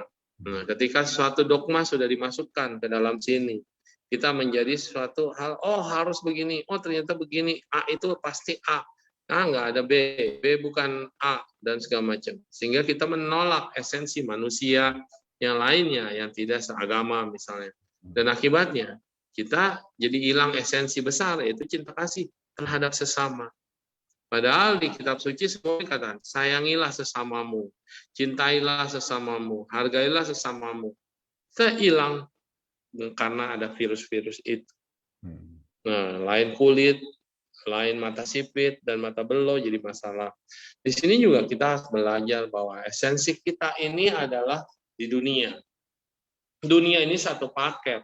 Tapi ketika dunia ini dipaparin jadi sangat di zoom, Indonesia besar sekali. Indonesia di zoom lagi. Kita orang Sunda, saya orang Batak, saya orang Papua, saya orang Kalimantan. Masing-masing di zoom lagi, di kampungnya, di RT-nya, segala macam. Bahwa kita lupa bahwa kita adalah makhluk global. Karena kita hidup di dunia yang mikro. Karena dunia kita sempit. Kita belum keluar negeri, kita belum lihat yang lain, kita belum ke tempat lain. Dan ketika kita terjadi di tempat kita masukkan pendatang baru, akhirnya ada bukannya saling menghargai, saling menghormati, malah lihat tuh pendatang baru, itu pendatang. Saya yang asli, saya yang awal, saya yang duluan. Akibatnya kita tidak bisa membawa. Tapi ketika kita melihatnya dengan kacamata Tuhan atau kacamata dewa atau kacamata malaikat, di zoom out kan, kita semua di zoom out. Begitu zoom out dari rumah kita, zoom out lagi jadi kota madya, jadi kabupaten, jadi provinsi, di zoom out lagi jadi satu negara. Di zoom out lagi ternyata kita kecil banget dibanding negara-negara lain. Di zoom out lagi ternyata kita satu bumi. Di zoom out lagi kita tata surya. Ada planet-planet lain yang mungkin kita anggap itu kosong. Tapi begitu di zoom out lagi, kita punya tata surya lain. Dari tata surya lain mungkin ada bumi lain, mungkin ada makhluk lain. Di zoom out lagi, ternyata banyak banget. Zoom out lagi, ternyata kita terdiri dari klaster. Terdiri dari galaksi dulu ya, galaksi. Terus terdiri dari klaster di atas galaksi. Terus kemudian kita dari universe. Dan ketika kita melihat dari universe, nggak kelihatan. Kita siapa? Nggak kelihatan banget. Kacamata yang semesta ini melihat kita nih kecil banget. Apimu api kecil. Bukan kecil lagi. Energimu energi kecil. Apapun lebih kecil dari apapun. Tapi ketika di zoom in, kita lihat masuk ke dalam. Barulah kelihatan, oh kamu ternyata seperti ini. Nah virus itu juga begitu loh. Virus di badan kita itu, di pikiran kita sebenarnya kecil. Tapi kenapa dia bisa menjadi penguasa dalam pikiran kita? Karena si virusnya merasa dirinya besar. Virusnya merasa berkuasa. Dan virusnya sudah menguasai ego kita. Si ego sekongkol sama virus. Dan si ego memelihara virus. ego yang orang yang ambisi, ego orang yang ingin destruktif, ego orang yang mau menang sendiri, memelihara virus-virus itu. Dan tanpa sengaja dia menyebarkan virus-virus itu kepada orang lain, pemahamannya dan segala macam, sehingga orang lain terinfeksi virus. Siapa yang tanggung jawab? Makanya gitu. Makanya kita sebagai pemuka agama paling bahaya. Kalau di sini juga kita berbicara ini, kalau salah pembicaraan kita, orang nganggap kita benar dan direkam, virusnya dahsyat loh, langsung bisa jadi bom waktu. Jadinya, iya, inilah yang harus ini yang harus kita jaga semua supaya jangan sampai ada orang yang sakit hati dan orang yang melihat bahwa kehancuran dan segalanya. Oke, langsung. Ya, coba ya, saya putarkan sebuah film pendek. Guru berkata, kata-kata pujian bisa keluar tanpa terpikirkan. Mengeluarkan kata-kata fitnah, pikirkanlah dahulu sebelum bertindak. Setiap orang merasa dirinya sendiri cuma asal ngomong saja. Tapi, kata-kata jahat bisa melukai seseorang lama sekali. Tidak pernah melalui apa yang dilalui orang lain. Tolong jangan gampang menghakimi kesalahan orang lain. Ini adalah dasar kebaikan dari seorang manusia. Oh, bagus, tolong sekali lagi diputar biar pada lebih nyerap. Diulangi lagi. Ya, sekali lagi. Biar nyerap nih. Tunggu sebentar. Tadi udah dimatiin. Ini kelamaan. Iya. Jadi inilah dasar kebaikan. Oke. Ya. 88. Belum di-sharing ya yang ini? Belum sharing. Jadi yang hadir di sini sekarang perdana nih nonton. Ya, langsung sharing dulu. Nggak sengaja udah 88 episode ya, langsung cepat sekali ya. Iya. Berarti udah 88 hari lebih karena ada beberapa hari yang nggak tayang. Kata-kata pujian bisa keluar tanpa Inilah hasil terpikirkan. karya Lausa. Mengeluarkan kata-kata fitnah, pikirkanlah dahulu sebelum bertindak. Setiap orang merasa dirinya sendiri cuma asal ngomong saja. Tapi, kata-kata jahat bisa melukai seseorang lama sekali. Tidak pernah melalui apa yang dilalui orang lain, tolong jangan gampang menghakimi kesalahan orang lain.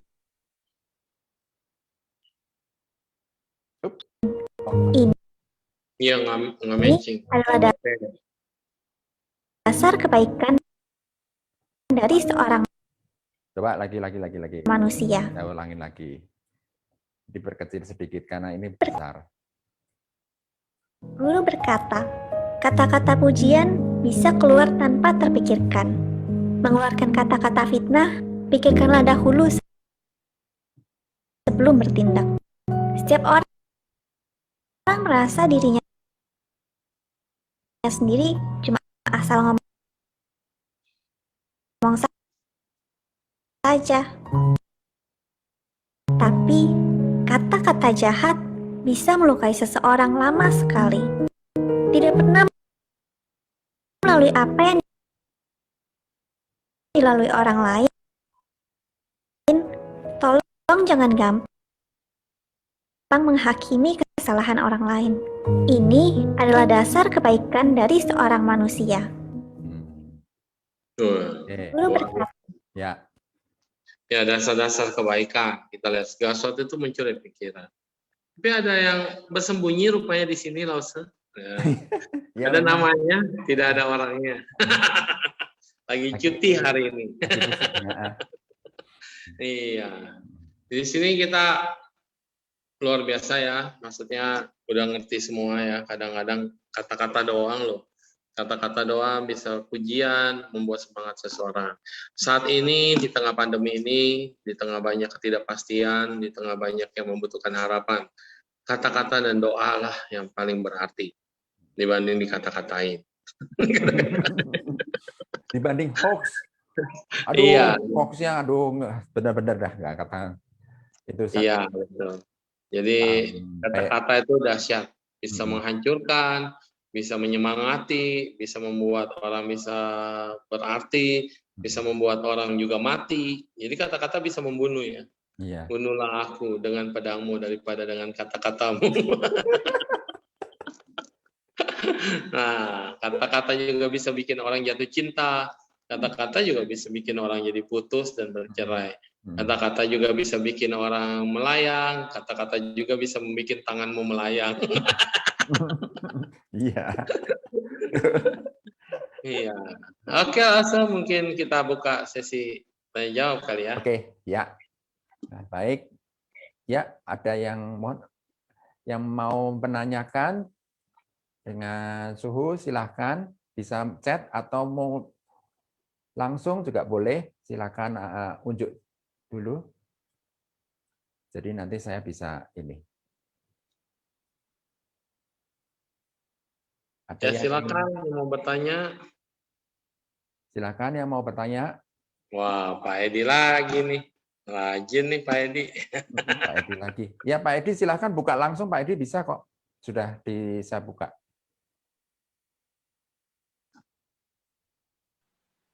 Saya nanti dulu Suhu. Saya mau orang ketiga aja deh. Ya. Orang ketiga aja. Orang ketiga. Yang nunjuk orang pertama. Apa-apa di depan aja Pak Edi. Siswa teladan Suhu. Tanya terus.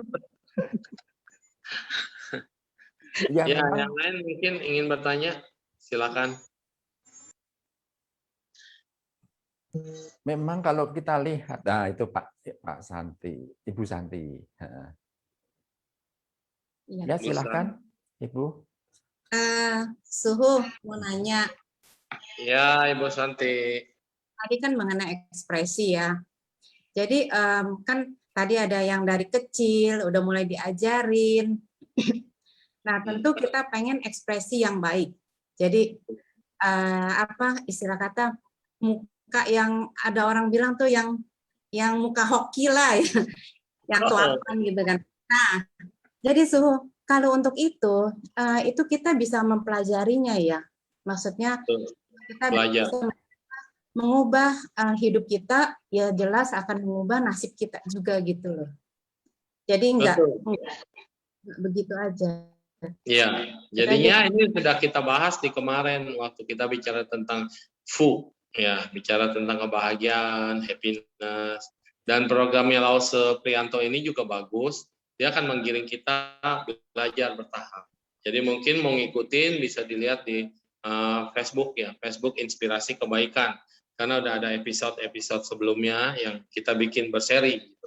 Dan juga kalau kita lihat hoki itu munculnya di mana? Hoki itu muncul dari dalam inner. Jadi hoki itu adalah energi. Ketika kita energinya drop, energi kita lagi lemah, nggak mungkin hoki itu datang. Nah, ketika kita energinya lagi bagus, lagi positif nih, terus lagi happy, pintu energi itu kan terbuka. Pintu energi ini kan aura nih. Pintu energi akan terbuka dan kemudian silakan masuk. Yang kayak tadi saya bilang, kalau kita senyum, ini mangkok. Mangkok ini nampung. Apapun yang datang kita siap nampung. Tapi kalau kita udah jutek, sebel, wah, rezekinya kabur, jatuh semua. Cleaning, dan kita tidak dapat apa-apa. Ya, kayak gitu. Jadi banyak orang lupa buka toko, jaga toko, tapi jutek banget. Terus ekspresinya, cari apa Pak? Emang udah harganya segitu, nggak bisa tawar-tawar, cari toko lain aja. Pasti dia akan cari toko lain. Dan terus Anda bilang, besok-besok nggak ada yang belanja. Kenapa ya? Sepi amat. Kok toko sebelah ramai banget ya? Ternyata omongan kita sendiri yang nyebabin toko sebelah ramai. Nah jadi kita harus tahu, misalnya jadi salesman, ini penting. Sales itu jangan mau cuma datang, orang pesan apa sama kita. Tapi kadang-kadang kita seringan tangan juga, bantuin orang, toko orang kalau lagi rame, dan harus nunggu juga kan. Ya bantuin lah, melayanin atau bungkusin gitu. Itu hal kecil sih sebetulnya. Tapi membuat kantung yang punya toko nggak? Yang punya toko bisa tersentuh ya. Akhirnya mungkin dia nggak mau pesan barang sama kita, jadi akhirnya pesan sama kita. Kenapa? Inner side yang dari kecil ini kita sudah latih. Menolong orang. Lihat anak kecil semua diajarinnya apa sih waktu kita masih kecil? menolong orang, harus mengalah, harus baik hati, tersenyum, memuji. Ini kan ajarannya dari kita kecil. Kenapa ketika kita dewasa ini hilang? Karena konsep pendidikan kita mengatakan kalau kecil udah ditanemin, pasti gedenya udah nggak ada masalah. Ternyata salah. Perilaku, karakter, dan apapun itu harus setiap saat kita pupuk dan kita latih dan kita lakukan. Makanya sekarang banyak coaching-coaching tentang mental, coaching-coaching tentang pikiran, tentang pemberdayaan diri, tentang potensi diri, banyak banget kan, buka kelas dan harus bayar. Kita di sini gratis sih. Di sini gratis, kita saling belajar, saling mengajar, dan kita membuka rahasia-rahasia apa sih? Kan judul bukunya Rahasia Kehidupan. Tapi sebenarnya kehidupan itu nggak ada yang rahasia. Kenapa dibikin rahasia? Supaya orang makin penasaran. Kalau dibilang ini untuk publik, untuk umum, maka semua orang, udah gampang itu mah, udah barang murahan untuk umum. Tapi kalau dibilang, ini hanya untuk orang khusus loh, harus bayar loh. Harus bayar. Ya. Yang paling cepat, yang paling dapat loh, marketing ya. Wah, orang berlomba-lomba. Dan ketika udah masuk, cuma 100 di-lock loh. Wah, orang-orang penasaran. Mau dulu-dulu. Ini karakter. Tapi kalau dibilang, ini rahasia loh. Makin dibilang rahasia, makin kepo. Apa sih rahasianya? Ya, gue gak bakal ngomong-ngomong lagi, Le. Bener deh, ya. Tolonglah, ngomong aja. Rahasianya apa, gitu. Nah, kalau udah dibilang, nggak ada yang rahasia, gitu. Karena semuanya udah ada. Wah, gitu doang. Iya, baik Bu Tante. Terima kasih tuh. Ya. Ya, ada lagi orang ketiga adalah Pak Edi. Orang kedua? Orang kedua. Dekat pasien. Ya, ada lagi yang mau bertanya, silahkan. Oke, Su ya. Saya Su ya. Ya. Kami tahu Su, selamat malam. Waduh, itu komik dipakai jadi baju, Pak. Bisa sambil baca nih.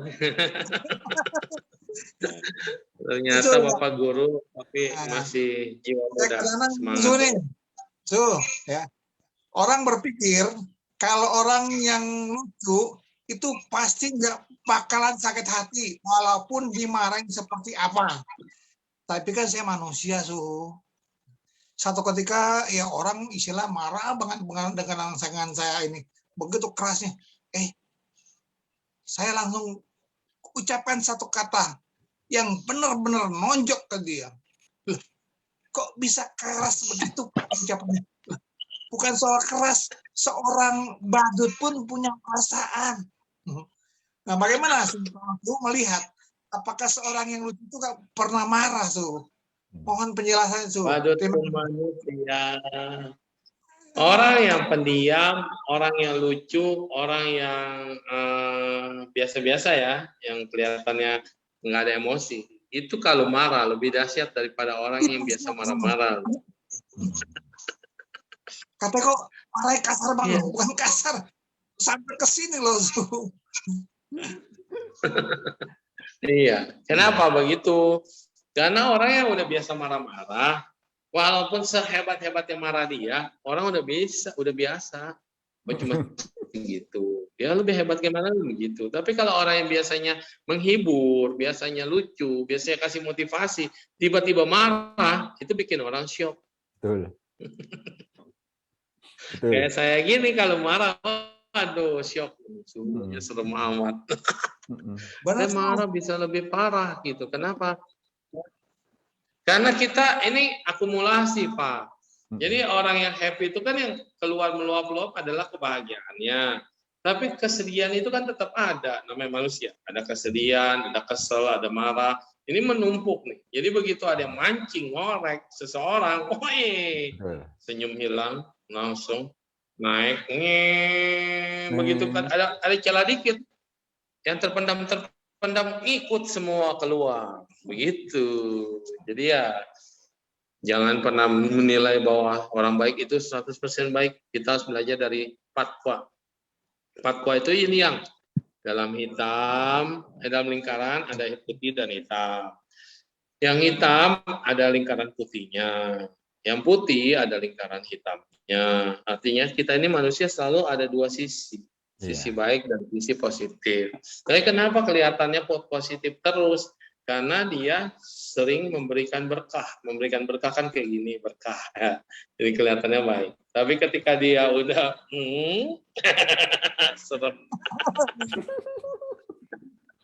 Ya. Karena gitu. begini Su, saya pernah ngalamin Su ya, ada seorang murid itu sampai shock nggak mau sekolah Su, nggak mau masuk kalau pas agama.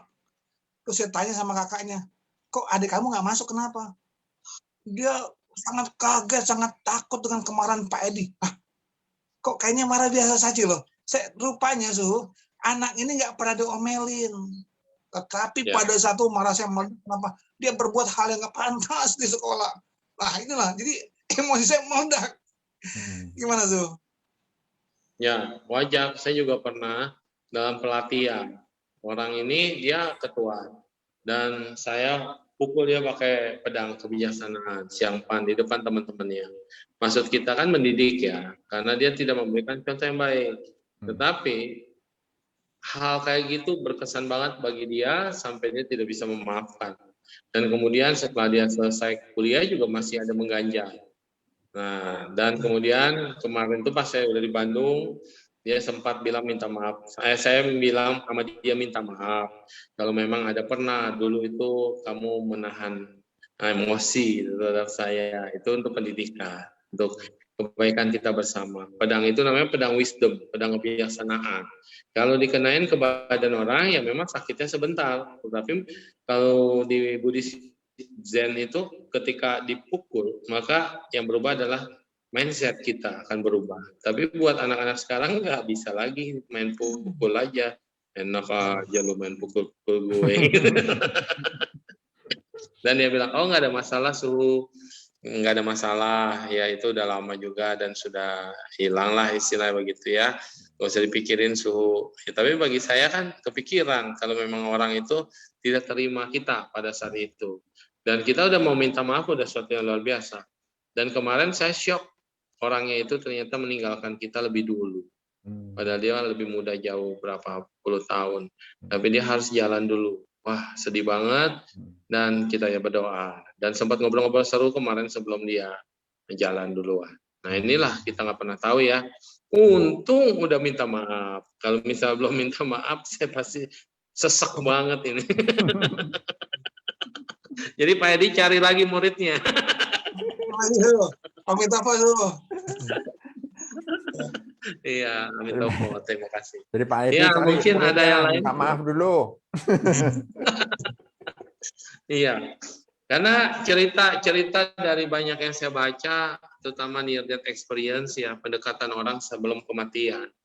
Cuma ada satu penyesalan orang itu adalah ketika dia mau meninggal, dia nggak ketemu sama orang yang dia ingin minta maaf. Jadi ada baiknya kita jangan nunggu orang memaafkan kita atau jangan nunggu kapan kita bisa memaafkan orang. Tapi ketika memang kita punya kesalahan terhadap seseorang, saat itu juga kita segeralah minta maaf. Atau jangan tunggu pas kita udah koma baru mau minta maaf. Gitu. Maafkan itu indah kok, ya kan? Oke, thank you. Oke, dihapus tanda tangan. Ya, ada lagi atau ini saya bacakan dulu? Ada yang tanya ini Suhu. Suhu, cara merubah kepribadian kita menjadi lebih baik gimana? Contoh waktu dengar ceramah ada keinginan untuk sabar. Tapi waktu praktek, wah, bablas. Ya, inilah yang namanya manusia. Kita ini kalau kita tahu tujuan hidup kita itu apa, maka kita akan lebih mengerti. Ada orang yang punya old soul, jiwa yang sangat tua, karena memang pengalaman dia sudah banyak belajar di masa lalunya, masa lampaunya. Ada orang yang young soul, jiwa muda. Jiwa muda ini ya baru dia terlalu lama di surga gitu loh, terlalu lama di tempat bahagia lalu kemudian turun jadi manusia, kadang-kadang nggak ngerti apa yang terjadi dengan problematika manusia. Kenapa? Di surga terlalu bahagia, semuanya apa yang diinginkan bisa tercapai, kebahagiaan itu hal biasa. Di manusia ini kan ada dua sisi yang baik dan sisi yang tidak baik, sisi yang menyenangkan dan sisi yang tidak menyenangkan, sisi yang hitam dan sisi yang putih. Nah, selalu ada begitu. Jadi misi kita ini melihat ada yang bahagia, ada yang sedih. Ketika kita tidak bisa menerima kesedihan, maka kita menganggap hidup kita kayaknya, aduh sedih banget, hidup kita menderita banget. Padahal di balik kesedihan dan penderitaan itu selalu ada pelajaran yang paling berharga. Dan makanya kalau Huineng Tase, Master Zen ke-6, Patria ke-6, itu dia selalu berkata bahwa Fan Nao Chi Putih. Bahwa artinya ke masalah-masalah problem itu sesungguhnya adalah kebodian. Karena kita tidak akan tercerahkan kalau tidak pernah mengalami berbagai macam masalah. Dengan adanya masalah, kita bisa belajar. Dengan belajar, kita berkembang jiwa kita berkembang pemikiran kita berkembang spiritualitas kita. Dan ketika kita berkembang spiritualitas kita lebih besar lagi dan lebih besar lagi, sehingga kita mampu menjadi sosok yang bukan disegani ya, tapi menjadi sosok yang penuh kebijaksanaan. Nah, jadi nggak ada masalah. Terimalah semua yang terjadi dalam hidup kita dan jadikan itu sebagai pembelajaran dalam hidup, dan percayalah itu akan menjadi pupuk yang luar biasa bagi kepribadian kita. Kalau soal sabar, orang sabar itu kesel, maka tulisan Mandarin sabar jelas banget, itu pisau menyayat hati sampai pisaunya somplang. Itu jelas membuat kita itu supaya ngerti bahwa sabar itu memang menyakitkan karena selalu disakiti. Jadi hati kita disayat-sayat terus pakai pisau. Itu hakikatnya memang begitu. Tetapi Sang Buddha ada satu kata yang berkata bahwa kesabaran adalah cara pertapa yang paling tinggi. Anda nggak perlu masuk hutan, Anda nggak perlu masuk goa, cukup bersabar aja. Ketika Anda sudah berhasil mengatasi kesabaranmu, mengatasi ketidaksabaranmu dan menjadi orang yang sabar, itu sudah sama dengan kriteria pertapa yang bisa menaklukkan dirinya sendiri. Karena kesabaran paling susah. Jadi sama siapa yang bisa sabar? Coba hati disayat-sayat terus, harus sabar. Dan ini dahsyat. Saya nggak bisa berhasil melatih kesabaran saya. Saya sabar, saya bisa meledak. Saya sabar, saya bisa ngamuk. Saya sabar, saya bisa kemasukan kali bahasanya ya. Nah, udah kayak Hook gitu kan, tahu kan Hook? Nah, Hook itu kan sebenarnya profesor yang baik atau dokter yang baik gitu. Tapi ketika dia menahan emosi atau dia melihat perlakuan yang tidak baik atau perlakuan orang yang tidak menyenangkan atau ketidakadilan, dia mengamuk emosi dia dan akhirnya bajunya jadi sobek dan badan dia menjadi besar sekali. Inilah yang terjadi ketika orang sedang emosi, ketika orang sedang marah. Kita menjadi Hook. Bedanya Hook kan badannya hijau. Kalau kita badannya biasa, tetapi mukanya muka kuankong, muka merah. Kalau kuankong dulu babat siapapun untuk membela negara. Kalau sekarang kuankong babat orang-orang yang salah dan orang-orang yang tidak baik. Tapi muka merah ini ada menunjukkan bahwa emosi tidak akan membawamu bahagia. Jadi tetaplah sabar. Susah kan? Nah, makanya jadi misi jiwa itu baru akan selesai kalau kita bisa menyelesaikan semuanya dengan baik. Ya, Lause. Baik, Suhu. Karena sudah waktunya 8.36, ya kita coba ditutup dulu dengan doa dulu ya, Suhu. Ini Wahyuni Lestari juga minta untuk dibantu didoakan supaya saya bisa sembuh. Jadi di sini Wahyuni Lestari. Ibu Wahyuni ya. Oke, kepada semua yang sedang sakit, yang hadir di sini, dan saya tahu juga tayangan Lause ini sangat membantu banget, acara Zoom, acara ceramah, atau acara apapun, kepada mereka yang sedang isoman, yang ada di rumah, membutuhkan pemulihan, membutuhkan semangat, membutuhkan tayangan yang bagus-bagus, yang tadi kita bahas, Lause, ya lucu-lucu, yang bermanfaat, jangan yang sedih-sedih lah. Lause sudah bilang, sekarang judulnya berubah menjadi inspirasi kebahagiaan. Karena bahagia itu akan memproduksi hormon yang indah, ya, hormon endorfin. pada semua yang sedang sakit pada hari ini, yang terbaring, yang tidak tahu, tidak jelas, tidak mengalami ketenangan, juga mengalami kecemasan dan dalam ketakutan. Semoga dengan kebaikan yang kita lakukan di sini, dengan semangat dan ekspresi jiwa yang kami pancarkan pada hari ini, semoga semuanya bisa menerima dengan kedamaian, ketenangan, dan diliputi cahaya kebahagiaan. Cahaya-cahaya ilahi, cahaya-cahaya dari makhluk suci, cahaya-cahaya dari guru Buddha, para bodhisattva, para orang suci, dan cahaya Kristus. Semoga semuanya bisa menyertai kita semua menjadi lebih kuat, lebih damai, lebih tenang, lebih bahagia, dan kita diselimuti oleh cahaya yang bisa menyembuhkan. Cahaya dari Buddha Lazuardi penyembuhan, yaitu baik saja guru, membuat kita semua menjadi kuat, bisa melewati pandemi ini. Dan kepada mereka yang terpaksa karena waktunya sudah habis juga sebagai manusia dengan berbagai kondisi menyenangkan maupun tidak menyenangkan dan harus melanjutkan perjalanan selanjutnya di alam berikutnya, semoga bisa terlahir di alam yang lebih baik. Semoga cahaya dari Buddha Amitabha maupun dari cahaya yang lainnya, cahaya ilahi bisa membawa kita menuju pada surga Sukawati atau surga-surga lainnya, di mana kita diberkati dengan kebahagiaan. Tadiyata Om Gati Gati Parasam Gati Bodhisattva. Tadiyata Om Gati Gati Parasam Gati Bodhisattva. Tadiyata Om Gati Gati Parasam Gati Bodhisattva. Namo Bhagavate Vasaja Guru Vayudaya Mavarajaya Nanagataya Rati Samya Sampudaya Tadeta Om Vasaja Samo Gate Swaha Namo Amitabhaya Tatagataya Tadeta Mita Amita Bhava Amita Sambhava Amita Vikranata Amita Samdaya Tadeta Mita Gagana Kritikari Saha. Semoga semuanya terbebas, semoga semuanya berbahagia. Amin. Salam cahaya. Amin. Topo. Thank you, Lause.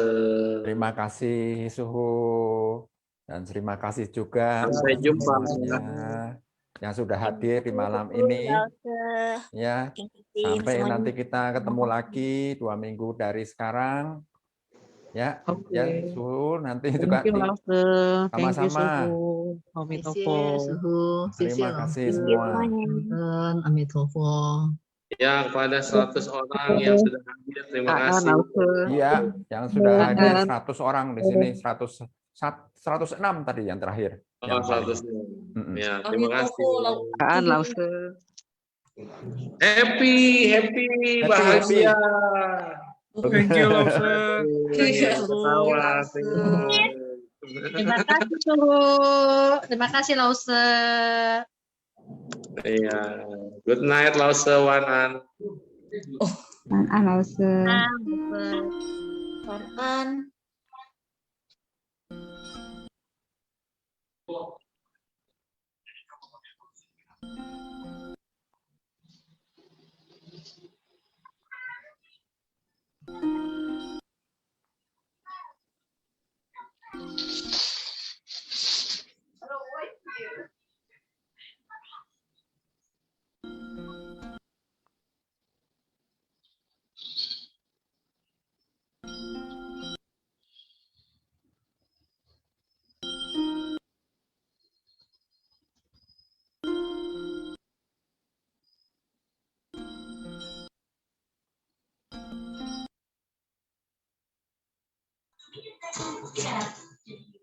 Cintai dirimu. Sampai situ.